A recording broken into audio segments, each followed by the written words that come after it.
Sentence का जो structure है ये आपको जान लेना चाहिए जल्दी जल्दी।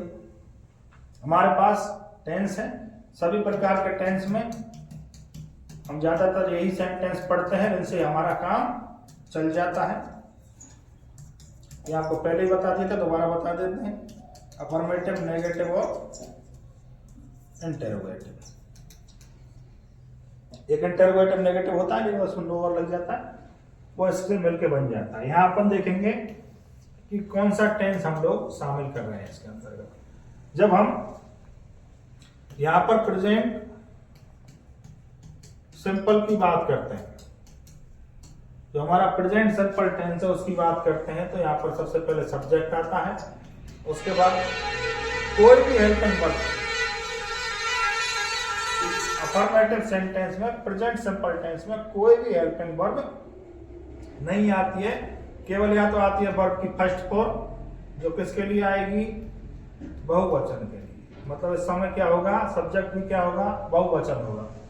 या फिर वर्ब की फर्स्ट फॉर्म में एस या ईएस जोड़ा जाएगा, ये आपके एक वचन के लिए प्रयोग में होगा। और इसके बाद जाहिर सी बात है ऑब्जेक्ट प्लस जो अदर चीज है वो लिखी जाएगी। तो अगर कोई भी सहायक क्रिया का प्रयोग नहीं है तो आप मान के चलें कि प्रेजेंट सिंपल का अफर्मेटिव है या फिर पास्ट सिंपल का अफर्मेटिव, वो भी देखेंगे।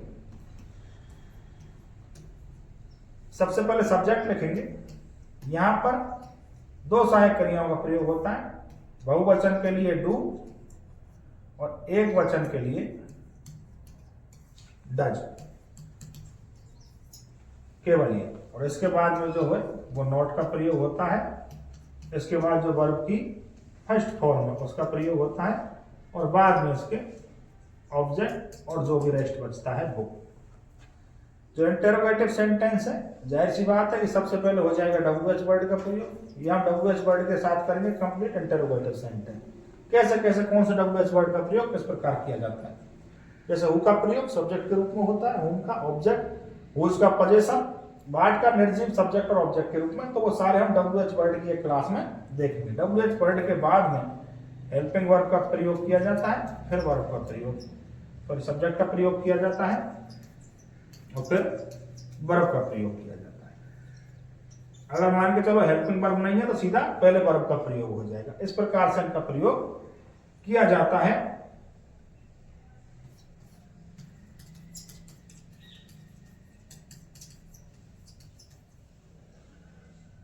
ये इसकी संरचना होती है तीनों की। ये है प्रेजेंट सिंपल के अंतर्गत। अब जाहिर सी बात है आपको दूसरा दिमाग में टेंस आ रहा होगा कि प्रेजेंट कंटिन्यूअस में क्या होगी। प्रेजेंट कंटिन्यूअस में आप देख लो कि प्रेजेंट कंटिन्यूअस में किस प्रकार की संरचना हो सकती है। सेंटेंस हमारे वही रहेंगे, अफर्मेटिव रहेगा, नेगेटिव रहेगा, इंटरोगेटिव रहेगा और इंटरोगेटिव में नेगेटिव, तो ये इंटरोगेटिव रहेगा। बाकी जो सेंटेंस है एक्सक्लेमेटरी, ऑप्टेटिव और इंपेरेटिव, वो हम बाद में देखेंगे एक अलग क्लास में। जाहिर सी बात है सब्जेक्ट प्रेजेंट कंटिन्यूअस जैसे हम पढ़ते हैं तो आपको इसमें हेल्पिंग वर्ब याद रखनी है, is, am, are. Singular subject के साथ में इज, आई के लिए अलग से एम और प्लूरल के लिए आर। अब इसको आप आराम से लिख सकते हैं, सब्जेक्ट है प्लस हेल्पिंग वर्ब है प्लस वर्ब है प्लस ऑब्जेक्ट। अब हेल्पिंग वर्ब में क्या होगा आपके सामने, इज होगा या एम होगा या फिर आर होगा। और ऊपर आपको लिखा रखा है कि अगर इज होगा तो एक वचन करता आएगा, एम होगा तो आई आएगी, आर होगा तो बहुवचन करता आएगा। सेम पैटर्न पहले लिखाया था कि इसमें नॉट का प्रयोग हो जाएगा, इसमें डब्ल्यूएच वर्ड का प्रयोग हो जाएगा। तो जैसे यहाँ पे टेंस बदलता है केवल बदलेगी आपकी हेल्पिंग वर्ब, और किसी में कोई परिवर्तन नहीं होगा। अगर हम इसको देखें कि अगर हम उस टेंस को प्रेजेंट परफेक्ट कर दें तो सेंटेंस का स्ट्रक्चर वही रहेगा, केवल बदलेगा क्या, हेल्पिंग वर्ब। क्या बदलेगी, हेल्पिंग वर्ब बदलेगी। और जैसा आपको बता ही रखा है कि हैव का प्रयोग बहुवचन के साथ में और हैज का प्रयोग किसके साथ में, एक वचन के साथ में किया जाता है। तो इस प्रकार से प्रेजेंट जो है वो लगभग आपका कंप्लीट है। और प्रेजेंट परफेक्ट कंटिन्यूअस की बात करेंगे तो इसमें साथ में क्या लग जाएगा, बीन जुड़ जाएगा। क्या जुड़ जाएगा, बीन जुड़ जाएगा। जैसे ये इस प्रकार का स्ट्रक्चर बनेगा हेल्पिंग वर्ब का, ये हो जाएगा परफेक्ट कंटिन्यूअस। ये इस प्रकार के आपके सेंटेंस की संरचना, सभी के सभी सेंटेंस की संरचना सारे टेंस में लगभग इसी प्रकार की होती है। अगर आपके पास अफर्मेटिव सेंटेंस है तो इस प्रकार की संरचना होगी, नेगेटिव है तो जाहिर सी बात है नेगेटिव सेंटेंस में आपको नॉट लगा हुआ मिलेगा, या फिर कोई न कोई जो ऐसा शब्द जो नकारात्मकता दर्शाता है वो मिलेगा। WH वर्ड में आपको सबसे पहले WH वर्ड मिलेगा, उसके बाद में हेल्पिंग वर्ब और सब्जेक्ट मिलेगी। अब जाहिर सी बात है हेल्पिंग वर्ब आपके टेंस के अनुसार बदलती रहेगी। अगर यहाँ पे डू डज है, प्रेजेंट कंटिन्यूअस कर देंगे तो यहाँ इज एम आर आ जाएगा। प्रेजेंट परफेक्ट कर देंगे तो यहाँ हैज हैव आ जाएगा। परफेक्ट कंटिन्यूअस कर देंगे तो हैज बीन और हैव बीन आ जाएगा। जैसे जैसे टेंस बदलेगा आपकी ये सारी क्रियाएं बदलती रहेंगी। अगर आप इसको पास्ट सिंपल कर देंगे तो पास्ट सिंपल सबसे सिंपल है बेचारा। इसमें केवल और केवल वर्ब की सेकंड फॉर्म डिड इनका प्रयोग किया जाता है। या तो वर्ब की सेकंड फॉर्म का प्रयोग किया जाएगा या फिर डिड का। अफर्मेटिव सेंटेंस है वही सेम, नेगेटिव, इंटेरोगेटिव सेम सब पैटर्न है। सब्जेक्ट है, यहाँ पर भी सब्जेक्ट है, या सब्जेक्ट से पहले WH वर्ड है, या हेल्पिंग वर्ब के रूप में केवल आपको क्या मिलेगी, डिड। चाहे सब्जेक्ट कैसा भी हो और फिर सब्जेक्ट और वर्ब, ये आपके इसका स्ट्रक्चर हो जाएगा। नेगेटिव में सेम वही है, सब्जेक्ट है, हेल्पिंग वर्ब के रूप में केवल डिड का प्रयोग होता है, नॉट है, फिर वर्ब है और उसके बाद में ऑब्जेक्ट और बाद में जो जो बचता है वो है। अफर्मेटिव में सेम केस है, सब्जेक्ट है, वर्ब की सेकंड फॉर्म में एक वचन हो या बहुवचन हो कोई फर्क नहीं पड़ता है, और उसके बाद में ऑब्जेक्ट है और उसके बाद में जो कुछ भी बचा हुआ है वो है। तो ये इनकी संरचना है, सबसे सिंपल संरचना होती है इसकी। अगर आप इसको पास्ट कंटिन्यूअस कर दें, अगर हम इसको पास्ट कंटिन्यूअस कर दें तो आपको मिलेगा अफर्मेटिव में सब्जेक्ट एक वचन के साथ में आपको मिलेगी बाज, बहुवचन के साथ में आपको मिलेगी बर। और अब तक आपको पता चल गया होगा इसके बाद में बर और इसके बाद में ऑब्जेक्ट और जो कुछ भी बचता है, मतलब दो सहायक क्रिया है बाज और बर। एक वचन के लिए बाज, बहुवचन के लिए बर। अगर इसका नेगेटिव बनाएंगे तो same procedure, subject plus helping verb बाज एक वचन के लिए, बर बहुवचन के लिए, और साथ ही साथ यहाँ पर प्रयोग हो जाएगा not plus verb plus object और जो रेस्ट बचा हुआ है वो। अगर आप इसको इंटेरोगेटिव करेंगे तो सेम पैटर्न रहेगा, सबसे पहले WH वर्ड आ जाएगा, उसके बाद में हेल्पिंग वर्ब के रूप में बाज या बर आ जाएंगी, और उसके बाद में सब्जेक्ट आ जाएगा, वर्ब आ जाएगी, और जो रेस्ट बचा हुआ है वो आ जाएगा, अंत में आ जाएगा आपको प्रश्नवाचक। चलिए, तो ये आपके इंटरोगेटिव की हो गई संरचना पास्ट कंटिन्यूअस की। सबकी संरचना लगभग समान ही है, बार बार लिखने से, बार बार दोहराने से कोई फायदा नहीं है। जैसे जैसे सेंटेंस होता है, अफर्मेटिव की संरचना सबसे पहले सब्जेक्ट आ जाएगा, उसके बाद टेंस के हिसाब से हेल्पिंग वर्ब आ जाएगी और वर्ब आ जाएगी, उसके बाद में ऑब्जेक्ट आ जाएगा, उसके बाद में जो कुछ आपका बचा है एडजेक्टिव, एडवर्बियल, जो भी कुछ बचा है वो आ जाएगा, और लास्ट में फुल स्टॉप आ जाएगा। नेगेटिव में सब्जेक्ट के बाद में हेल्पिंग वर्ब आ जाएगी और नॉट का प्रयोग हो जाएगा। नॉट का नहीं तो नॉट के अलावा बहुत सारे शब्द हैं, नो है, नथिंग है, फॉरवर्ड है, ऐसा शब्द जिसमें नकारात्मकता दर्शाती हो वो आ जाएगा। इंटेरोगेटिव में सबसे पहले WH वर्ड आ जाएगा क्योंकि उनसे शुरू होते हैं, या फिर सहायक क्रिया आ सकती है, ठीक है ना, सहायक क्रिया से भी शुरू हो सकते हैं, या फिर वर्ब की फर्स्ट फॉर्म से भी शुरू हो सकते हैं। तो आपको बताए थे इंटेरोगेटिव या तो आप हेल्पिंग वर्ब से शुरू कर सकते हैं या फिर WH वर्ड से भी शुरू कर सकते हैं। अब WH वर्ड से जब आप शुरू करेंगे तो उसके बाद में जाहिर सी बात है कि अगर आपने पहले सब्जेक्ट लिख दिया तो फिर तो वो सेंटेंस हो जाएगा अफर्मेटिव। आपको करना है WH वर्ड लिखना है उसके बाद में जो भी टेंस है उसकी हेल्पिंग वर्ब यूज करनी है, और उसके बाद में सब्जेक्ट है, उसके बाद में वर्ब है, उसके बाद जो कुछ आप यूज करते हैं जो आता है, अगर ऑब्जेक्ट आए तो वो यूज करेंगे। ऑब्जेक्ट की जगह अगर मान के चलो ऑब्जेक्ट है ही नहीं है, हुम आ गया तो हुम तो स्वयं ऑब्जेक्ट का काम करता है, तो वहां ऑब्जेक्ट आएगा नहीं। तो WH वर्ड के हिसाब से इंटेरोगेटिव सेंटेंस की संरचना डिसाइड होती है, ये मैं आपको बताना चाह रहा था। इस प्रकार से ये सेंटेंस के स्ट्रक्चर कुछ बने। अब आप यह उदाहरण स्वरूप देख लो, अगर हम एग्जाम्पल से देखें तो कौन सा सेंटेंस है, ठीक है ना।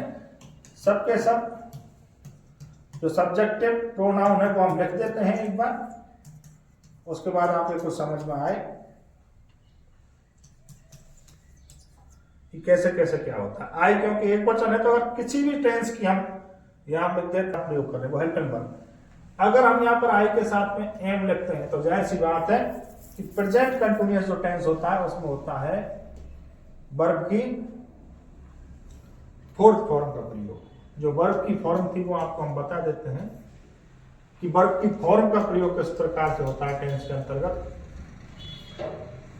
जो सिंपल होता है प्रेजेंट सिंपल, प्रेजेंट सिंपल के अंतर्गत आप केवल वर्ब की फर्स्ट फॉर्म या वर्ब की फर्स्ट फॉर्म के साथ एस या ईएस। जो होता है प्रेजेंट कंटिन्यूअस,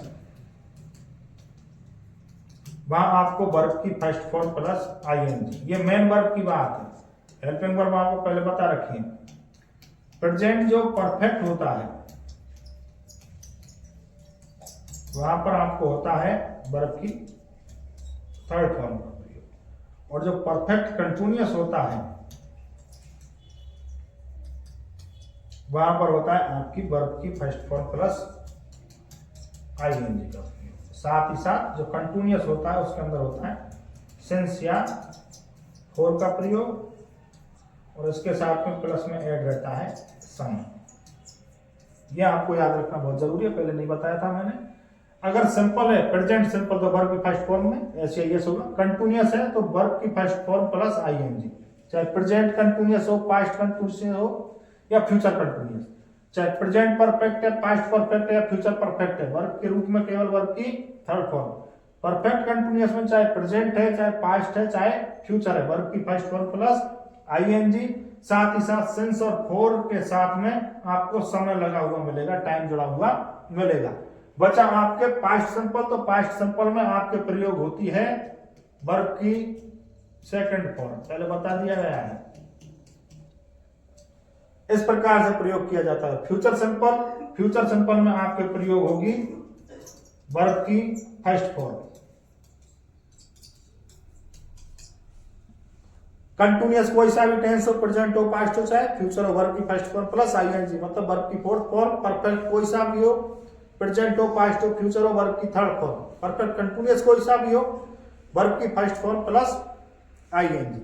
साथ ही साथ सहायक क्रिया में बीन लगा हुआ मिलेगा, और साथ ही साथ सिंस या फोर के साथ में टाइम लगा हुआ मिलेगा। प्रेजेंट सिंपल के साथ वर्ब की फर्स्ट फॉर्म या फिर वर्ब की फर्स्ट फॉर्म में एस या ईएस, पास्ट सिंपल वर्ब की सेकंड फॉर्म, और फ्यूचर सिंपल वर्ब की फर्स्ट फॉर्म। इस प्रकार से वर्ब का प्रयोग होता है।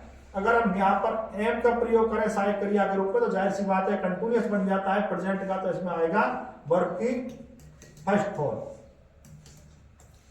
और ये हो जाएगा आपका अफर्मेटिव सेंटेंस। अगर हम नेगेटिव की बात करें तो नेगेटिव यहां बना सकते हैं आप। अगर आप इसमें जैसे वर्ब लगाएंगे हो जाएगा पास्ट कंटिन्यूअस, और क्योंकि कंटिन्यूअस है तो उसके साथ फिर से हम आईएनजी लगाएंगे, जो वर्ब की फर्स्ट फॉर्म में हमने आईएनजी लगा दिया है।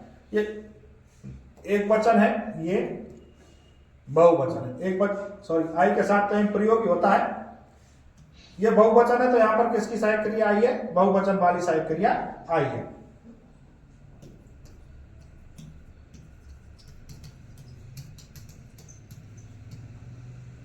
हैव का प्रयोग किया मतलब परफेक्ट है, तो परफेक्ट के साथ हमेशा वर्ब की थर्ड फॉर्म आएगी। यू बहुवचन है, इसलिए यहां पर बहुवचन वाली सहायक क्रिया का प्रयोग हम लोगों ने किया है। दे भी बहुवचन है तो यहां पर बहुवचन वाली सहायक क्रिया ही हम लोग काम में लेंगे।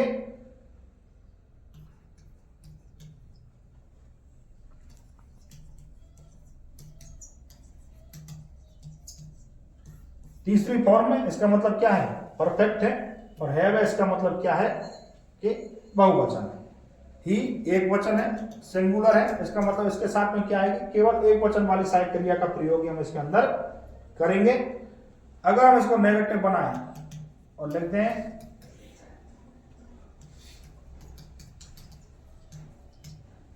क्योंकि जो नेगेटिव होता है पास्ट सिंपल का, उसके साथ में हमेशा वर्ब की फर्स्ट फॉर्म का प्रयोग होता है, लेकिन सहायक क्रिया के रूप में डिड का प्रयोग होता है। इसलिए क्या है, हम लोगों ने नेगेटिव में नॉट लगा हुआ है, डिड का प्रयोग किया, मतलब पास्ट सिंपल का नेगेटिव सेंटेंस है। तो इस प्रकार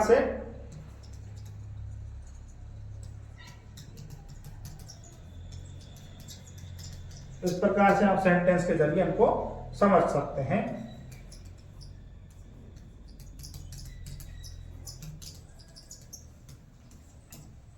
तो आज मूल रूप से हमको सहायक क्रिया देखी, क्रिया कैसे प्रयोग की जाती है, कौन कौन सी सहायक क्रियाएं, कैसे सब्जेक्ट का पैटर्न होता है, वर्ब का पैटर्न होता है, हेल्पिंग वर्ब का, ऑब्जेक्ट का, कैसे कैसे सेंटेंस का पैटर्न वो हमने देखा। अगले वीडियो में आपसे फिर मिलते हैं। धन्यवाद।